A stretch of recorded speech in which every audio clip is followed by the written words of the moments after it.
Hi, ma'am. I have a question for you. Yeah. What is it? Who are you? Char! Kung hindi ka naging police, ano ka sana ngayon?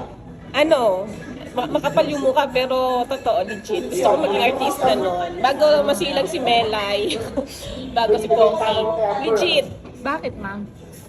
Hindi ko alam kasi feeling ko parang hindi ka nag-work. Parang kang nagpapasaya at the same time. Sumasaya ka So din. parang may ano ka, yung parang may gusto ka na gusto mong pasayahin yung tao. Parang Excuse me, wait lang. Sorry.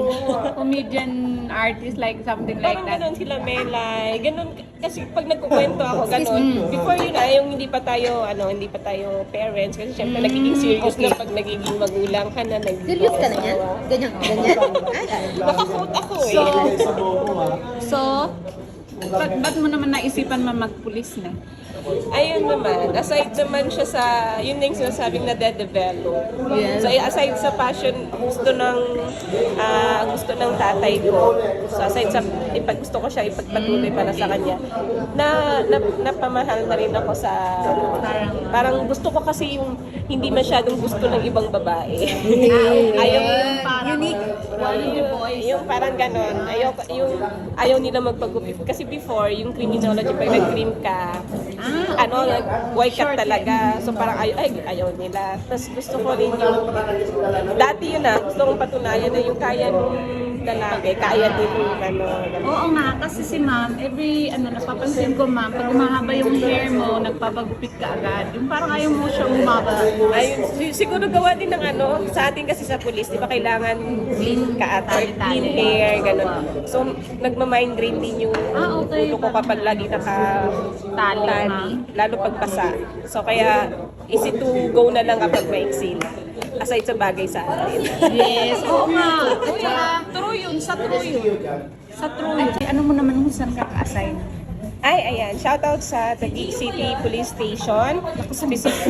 Shoutout sa Taguig City Police Station, specifically sa Taguig City Socotin. Ayan. So, sa lahat po, yun, Destiny din ang nagdala sa atin sa Soco.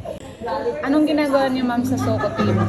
Ayun, as a Soco, tayo yung forensic investigation. So, aside sa mga investigators natin na nasa mismong station, so tayo yung gumagawa sa forensic. So, pagdating sa mga collection ng mga like sa doon talaga siya nalalaman kung halimbawa sa autopsy, ina-autopsy yung mga victim or cadaver natin. Pero hindi kami ang gumagawa nun, may pathology tayo, sila yung gumagawa. Pero sa investigation, sa crime scene, within the crime scene, ayun, yun po yung trabaho natin. So, meron tayong Soco photographer, collectors, ayun, sketchers, ayun. Parang message ka ma'am sa mga parang mga picture, gustong mag-apply, parang message mo ba? Ay, okay. Ayun nga. Tulad ngayon, Soco member tayo pero kasama natin yung mga PKG. So, ang pagpupulis po, actually, marami siyang unit, branches, meron tayong SAF, meron tayong maritime. So, marami siya, broad siya actually. So, sa akin, nung pumasok ako sa PNP, ang akin lang talaga is to serve and protect the people, the nation. Yun talaga, walang halong meron. Pero pag nandun ka na sa PNP, parang bahala na si PNP kung saan ka dadalhin. And then doon, nade-develop na lang din. Sa PNP ko na natutunan yung ibang mga hidden talent ko na akala ko, hindi ko naman kaya. Like yung forensic investigation. So maraming mga schooling. So yun, basta maging malakas lang yung loob natin pag pumasok tayo sa PNP. Kasi nga, sabi natin, ang pagpupulis ay isang paa nasa 6 feet below the ground na.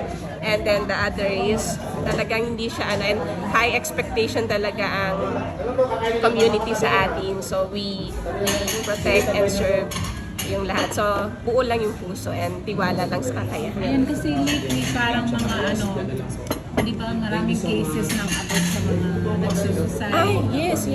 May message Yun yung yun yung para marinig yun. Yun yung nagustuhan ko naman sa trabaho ko as a Soco member. Kasi marami kang nami-meet na mga different types ng mga tao pala na may nagsasuffer. Meron, sabi nila, hindi lang hindi lang mahihirap yung nagpapakamatay, pati mayayaman, ganun din. Hindi rin mga matatanda or before dati mga babae lang, mga lalaki lang ang prone sa depression, pero ngayon all ages, kahit ano na, meron na siya.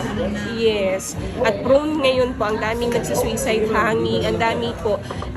Message ko lang, hanggat maaari, hindi lang through internet or ano. Ang ganda pag ganito, may physical conversation, communication po.